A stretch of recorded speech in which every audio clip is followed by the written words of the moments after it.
How's it going? Today I'm going to talk quickly about how you can easily and effectively give a nice boost to your RSP savings without much of a headache.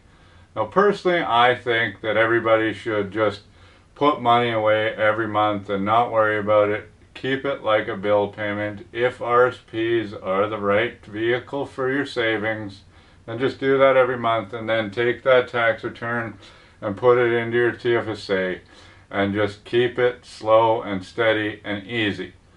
Now, another part of me truly believes and knows that a lot of people do not invest in the beginning because they're like, this is so boring. Like, I'm putting $50 a month in. This is going to take forever.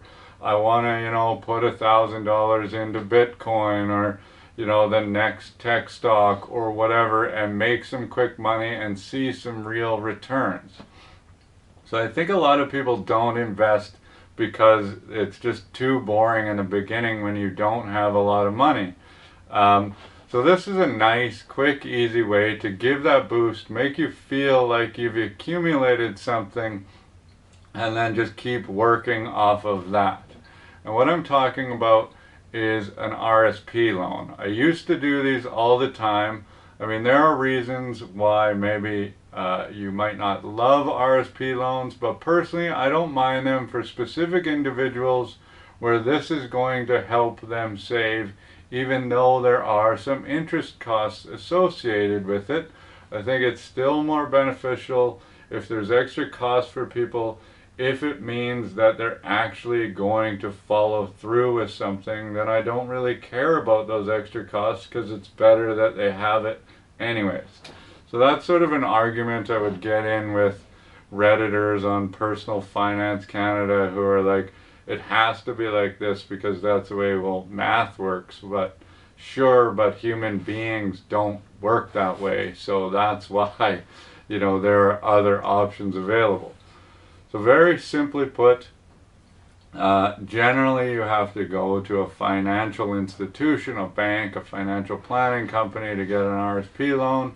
You could do this off of your own money if you have a line of credit available, which definitely would work, but just make sure that you actually pay it off. So you go, you say, I want to borrow $12,000 to put into my RSP this year. I'm going to pay it off over the next 2 years at a 3% interest rate. Now my payments are going to be, what did I write down? $514.49 a month instead of $500. So you're paying $14.49 in interest every month. Over 2 years, that's going to be $347.76 that you've paid. But almost immediately, like a couple months later, depending on your tax bracket, but for this example, we'll say you're going to get 36% back on that $12,000 you put in. Now you're automatically going to have $4,320 back in your pocket. You could take that money, pay down a chunk of the RSP loan. You could take that money, put it into your TFSA. You could take that money and put it back into your RSP. And for this example, that's what I'm going to do, is I'm going to put that $4,320 back into your RSP in April. So that next year in 2022, that RSP contribution is going to generate an extra $1,555. So in 2022, you have $17,875 in your RSP, and you still have about a year left of paying that $514 a month. But that has given you a nice boost.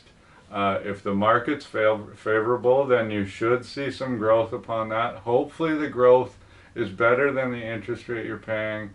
One thing you really need to worry about is, are you going to be able to afford this payment for the next 2 years? What happens if you lose your job? So don't overextend yourself on that. But in a lot of circumstances, it's really not that dangerous of a move to do. Just consider it a bill that you can afford, and it will boost up your retirement savings. So if you like this, please subscribe, hit that like button, and we'd love to hear from you, and we'll see you soon. Happy 2021.